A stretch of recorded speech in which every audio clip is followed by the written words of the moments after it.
আগামী 13ই নভেম্বর পশ্চিমবঙ্গের 6টি বিধানসভার উপনির্বাচন হতে চলেছে।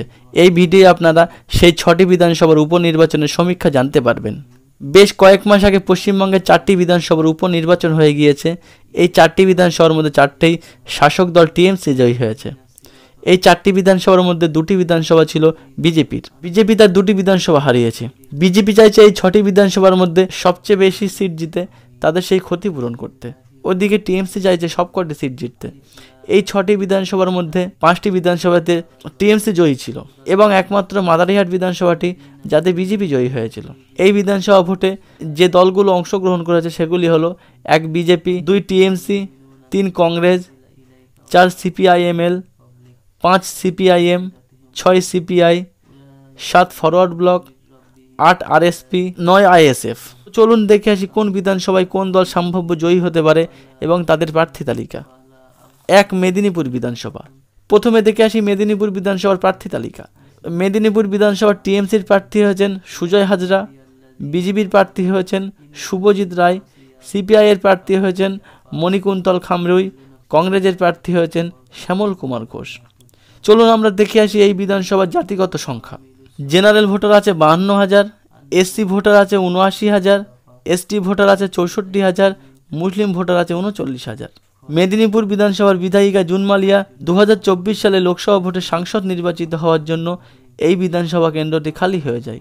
2021 সালে এই বিধানসভা কেন্দ্রে এখানে টিএমসি ভোট পেয়েছিল 1,21,175টি, বিজেপি ভোট পেয়েছিল 96,778টি, সিপিআই ভোট পেয়েছিল 12,987টি। কংগ্রেস এখানে কোনো প্রার্থী দেয়নি। এখানে টিএমসি 23,000 ভোটে জয়ী হয়েছিল। 2024 সালে লোকসভা ভোটে টিএমসি ভোট পেয়েছিল 1,09,925টি, বিজেপি ভোট পেয়েছিল 76,673টি, সিপিআই ভোট পেয়েছিল 11,183টি। এখানে টিএমসি 33,000 ভোটে এগিয়ে ছিল। গত 2021 সাল থেকে 2024 সালের ভোটে টিএমসির ভোট এখানে অনেক বেড়েছে। মেদিনীপুরে একসময় দিলীপ ঘোষ ছিলেন, তখন এটি বিজেপির গড় ছিল, কিন্তু বর্তমানে এখানে বিজেপি অনেক শক্তি হারিয়েছে এবং সিপিআই এবং কংগ্রেসের এখানে খুব একটা প্রভাব নেই। টিএমসি যিনি এখানে প্রার্থী হয়েছেন সুজয় হাজরা, তার এই এলাকায় পরিচিতি যথেষ্ট পরিমাণে, তার প্রচারে অনেক ভিড় দেখা যাচ্ছে। সেই হিসেবে বিজেপির প্রার্থী শুভজিৎ রায় এলাকায় ততটা পরিচিত নন। ওদিকে দিলীপ ঘোষকেও এখানে খুব একটা দেখা যাচ্ছে না এবং বিজেপির কেন্দ্রীয় নেতৃত্ব ঝাড়খণ্ড এবং মহারাষ্ট্রের ভোটে ব্যস্ত আছে, সেই জন্য এই উপনির্বাচনেও তাদের দেখা যাচ্ছে না। সব দিক থেকে হিসাব করলে এই মেদিনীপুর বিধানসভা এখানে টিএমসি সম্ভাব্য জয়ী হতে পারে। 2 মাদারিহাট বিধানসভা। প্রথমে দেখে নিই মাদারিহাট বিধানসভার প্রার্থী তালিকা। মাদারিহাট বিধানসভায় টিএমসির প্রার্থী হয়েছেন জয়প্রকাশ তোপো, বিজেপির প্রার্থী হয়েছেন রাহুল লোহার, আরএসপির প্রার্থী হয়েছেন পদম ওরাও, কংগ্রেসের প্রার্থী হয়েছেন বিকাশ চাম্পমেরি। যদি এখানে জাতিগত ভোটার দেখি তাহলে এখানে general voter 45,000, SC voter 25,000, ST voter 92,000, মুসলিম ভোটার 35,000। মাদারিহাট বিধানসভার বিধায়ক মনোজ টিগ্গা আলিপুরদুয়ার লোকসভার সাংসদ নির্বাচিত হওয়ার জন্য এই বিধানসভা কেন্দ্রটি খালি হয়ে যায়। এখানে উপনির্বাচনের প্রয়োজন। 2021 সালে বিধানসভা ভোটে এখানে মনোজ টিগ্গা ভোট পেয়েছিলেন 90,718টি, টিএমসির সুভাষ লোহার ভোট পেয়েছিল 61,033টি, আরএসপি ভোট পেয়েছিল 7,072টি। এই বিধানসভা কেন্দ্রে এখানে বিজেপি 29,000 ভোটে জয়ী হয়েছিল। 2024 সালে লোকসভা ভোটে এই বিধানসভায় বিজেপি ভোট পেয়েছিল 89,921টি, টিএমসি ভোট পেয়েছিল 68,858টি, আরএসপি ভোট পেয়েছিল 4,043টি। 2024 সালে বিজেপি 21,063 ভোটে জয়ী হয়েছিল। মাদারিহাট বিধানসভা এখানে 78টি চা বাগান আছে। 2021 সালে বিধানসভা ভোটে এই 78টির মধ্যে বিজেপি পেয়েছিল 67টি এবং টিএমসি পেয়েছিল 29টি, কিন্তু 2024 সালে লোকসভা ভোটে এই 78টির মধ্যে বিজেপি পেয়েছিল 40টি, টিএমসি পেয়েছিল 38টি। যদি আমরা এই মাদারিহাট বিধানসভার সমীক্ষা দেখি, বিজেপির যিনি প্রার্থী হয়েছেন রাহুল লোহার, তিনি অত্যন্ত সজ্জন মানুষ, কিন্তু তার বাবার নামে চা শ্রমিক হত্যার মামলা চলছে, তিনি জেলও খেটেছেন। এই বিধানসভা কেন্দ্রে যেহেতু 78টি চা বাগান আছে, সেই প্রভাব এখানে পড়তে পারে বলে আমাদের সমীক্ষা থেকে উঠে আসছে। এখানে বিজেপির একটা ভালো ভোট ব্যাংক আছে এবং মনোজ টিগ্গা যিনি বিদায়ী বিধায়ক, তিনি সর্বক্ষণ প্রার্থীর সঙ্গে আছেন। আর অন্যদিকে এখানে টিএমসি 2021 সাল থেকে 2024 সালে লোকসভা ভোটের 13,000 ভোট বেশি পেয়েছে এবং চা বাগানে অনেক বেশি ভোট বেড়েছে এবং চা শ্রমিকদের জন্য টিএমসি অনেক নতুন প্রকল্প চালু করেছে। সবকিছু বিবেচনা করে এখানে দেখা যাচ্ছে বিজেপি এখানে খুব অল্প মার্জিনে সম্ভাব্য জয়ী হতে পারে। 3. হাড়োয়া বিধানসভা। হাড়োয়া বিধানসভার প্রার্থী তালিকা। হাড়োয়া বিধানসভা টিএমসি থেকে ভোটে দাঁড়িয়েছেন শেখ রবিউল ইসলাম, বিজেপি থেকে ভোটে দাঁড়িয়েছেন লিটন দাস, বামফ্রন্ট সমর্থিত আইএসএফ থেকে ভোটে দাঁড়িয়েছেন অ্যাডভোকেট পিয়ারুল ইসলাম এবং কংগ্রেস থেকে ভোটে দাঁড়িয়েছেন হাবিব রেজা চৌধুরী। যদি এখানকার জাতিগত সমীক্ষা দেখি, এখানে general voter 20,000, SC voter 35,000, ST voter 25,000, মুসলিম ভোটার 1,70,000। এই হাড়োয়া বিধানসভার বিধায়ক শেখ নুরুল ইসলাম 2024 সালে লোকসভার সাংসদ নির্বাচিত হওয়ার জন্য এই বিধানসভা কেন্দ্রটি খালি হয়ে যায় এবং এই বিধানসভা কেন্দ্রে উপনির্বাচন হতে চলেছে। 2021 সালে বিধানসভা ভোটে এখানে টিএমসি ভোট পেয়েছিল 1,30,398টি, আইএসএফ ভোট পেয়েছিল 49,420টি, বিজেপি ভোট পেয়েছিল 38,506টি। 2021 সালে বিধানসভা ভোটে এখানে টিএমসি 80,000 ভোটে জয়ী হয়েছিল। 2024 সালে লোকসভা ভোটে টিএমসি এখানে ভোট পেয়েছিল 1,45,356টি, আইএসএফ ভোট পেয়েছিল 34,365টি, বিজেপি ভোট পেয়েছিল 34,235টি। এখানে টিএমসি 1,11,000-এর বেশি ভোটে এগিয়েছিল। এই হাড়োয়া বিধানসভাটি বরাবর টিএমসির শক্ত ঘাঁটি। 2011 সালের পর থেকে টিএমসি এখানে একবারও হারেনি। বিজেপি এখানে তৃতীয় স্থানে আছে এবং আইএসএফ বরাবরই এখানে দ্বিতীয় স্থানে হয়ে আসছে। এবং এই বিধানসভাটি মুসলিম অধ্যুষিত অঞ্চল। 2,60,000 ভোটারের মধ্যে 1,70,000 এখানে মুসলিম ভোটার। টিএমসি এখানে যাকে প্রার্থী দিয়েছেন তিনি হাড়োয়া বিধানসভার বিগত দুবারের বিধায়ক শেখ নুরুল ইসলামের ছেলে শেখ রবিউল ইসলাম। সেই হিসেবে তিনি এখানকার পরিচিত মুখ। আইএসএফ এর যিনি প্রার্থী হয়েছেন তিনিও হাড়োয়ার ছেলে, তিনিও অত্যন্ত পরিচিত মুখ, অ্যাডভোকেট পিয়ারুল ইসলাম। এবং এই বিধানসভা কেন্দ্রে বিজেপির খুব একটা প্রভাব নেই, কংগ্রেসেরও খুব একটা প্রভাব নেই। গত 5 মাস আগে যে লোকসভা ভোট হয়ে গিয়েছে সেই লোকসভা কেন্দ্রে টিএমসি 1,11,000 ভোটে এগিয়েছিল। যদিও এই বিধানসভা ভোটে 1 লক্ষ মার্জিন না হতে পারে এবং আইএসএফ এর কিছু ভোট বাড়তে পারে, এখানে টিএমসি বিপুল ভোটে জয়ী হওয়ার সম্ভাবনা আছে। 4. নৈহাটি বিধানসভা। প্রথমে দেখে নিই নৈহাটি বিধানসভার প্রার্থী তালিকা।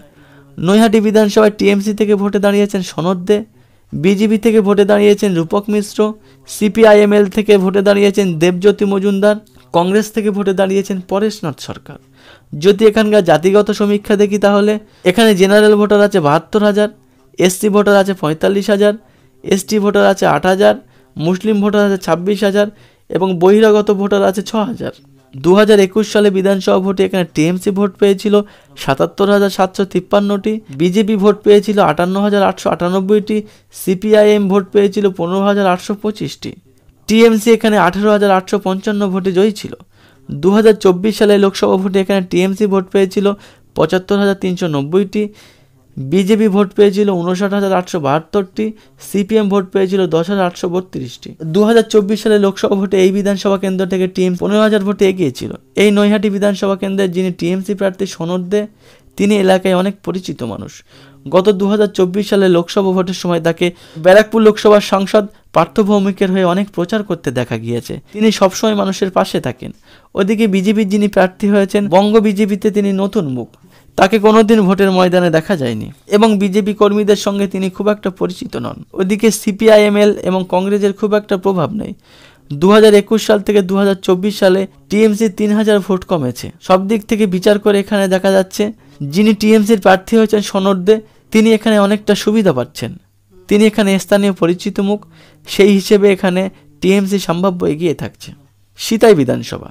সিতাই বিধানসভার প্রার্থী তালিকা। সিতাই বিধানসভার টিএমসি প্রার্থী হয়েছেন সঙ্গীতা রায়, বিজেপির প্রার্থী হয়েছেন দীপক কুমার রায়, ফরওয়ার্ড ব্লকের প্রার্থী হয়েছেন অরুণ কুমার বর্মা, কংগ্রেসের প্রার্থী হয়েছেন হরিহর রায় সিংহ।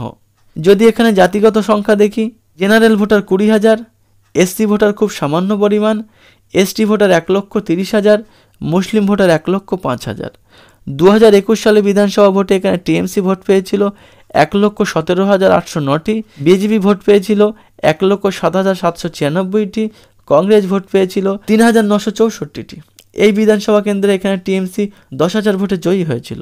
যদি 2024 সালে লোকসভার ফলাফল দেখি, এখানে টিএমসি ভোট পেয়েছিল 1,28,189টি, বিজেপি ভোট পেয়েছিল 99,812টি, ফরওয়ার্ড ব্লক ভোট পেয়েছিল 2,126টি। 2024 সালে লোকসভা ভোটে এখানে টিএমসি 28,000 ভোটে এগিয়েছিল।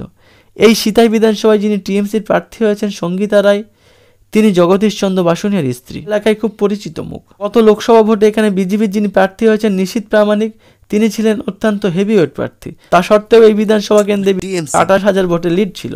মাত্র 5 মাস হয়েছে লোকসভা ভোট হয়ে গিয়েছে। এখানে যিনি বিজেপির প্রার্থী হয়েছেন তিনিও এলাকার পরিচিত মুখ এবং অত্যন্ত সজ্জন ব্যক্তি। তাঁরও এখানে একটি ভালো ভোট ব্যাংক আছে। কিন্তু এখানে একটা বিষয় হলো, এই বিধানসভা কেন্দ্রে 1,05,000 মুসলিম ভোটার আছে। এই ভোটটি সম্পূর্ণ টিএমসির দিকে যেতে পারে। গত 2016 সালের বিধানসভা ভোট থেকে এই বিধানসভা কেন্দ্রটি টিএমসি জিতে আসছে। সব দিক থেকে সমীক্ষা করে দেখা যাচ্ছে এই বিধানসভা কেন্দ্রটি টিএমসি সম্ভাব্য জয়ী হতে পারে। তালডাংরা বিধানসভা। প্রথমে তালডাংরা বিধানসভার প্রার্থী তালিকা দেখে নিই। তালডাংরা বিধানসভা থেকে টিএমসির প্রার্থী হয়েছেন ফাল্গুনী সিংহ বাবু, বিজেপির প্রার্থী হয়েছেন অনন্য রায় চক্রবর্তী, সিপিএমের প্রার্থী হয়েছেন দেবকান্তি মোহান্তি, কংগ্রেসের প্রার্থী হয়েছেন তুষারকান্তি সানিগ্রাহী। যদি আমরা এই বিধানসভা কেন্দ্রে জাতিগত সংখ্যা দেখি, এখানে জেনারেল ভোটার আছে 70,000, এসসি ভোটার আছে 65,000, এসটি ভোটার আছে 54,000, মুসলিম ভোটার আছে 28,000। এই তালডাংরা বিধানসভার বিধায়ক অরূপ চক্রবর্তী 2024 সালে লোকসভার সাংসদ নির্বাচিত হওয়ার জন্য এই বিধানসভা কেন্দ্রে উপনির্বাচন হতে চলেছে। 2021 সালে বিধানসভা ভোটে এই বিধানসভা কেন্দ্র থেকে টিএমসি ভোট পেয়েছিল 92,026টি, বিজেপি ভোট পেয়েছিল 79,649টি, সিপিআইএম ভোট পেয়েছিল 23,189টি। 2021 সালে বিধানসভা ভোটে এখানে টিএমসি 13,000 ভোটে জয়ী হয়েছিল।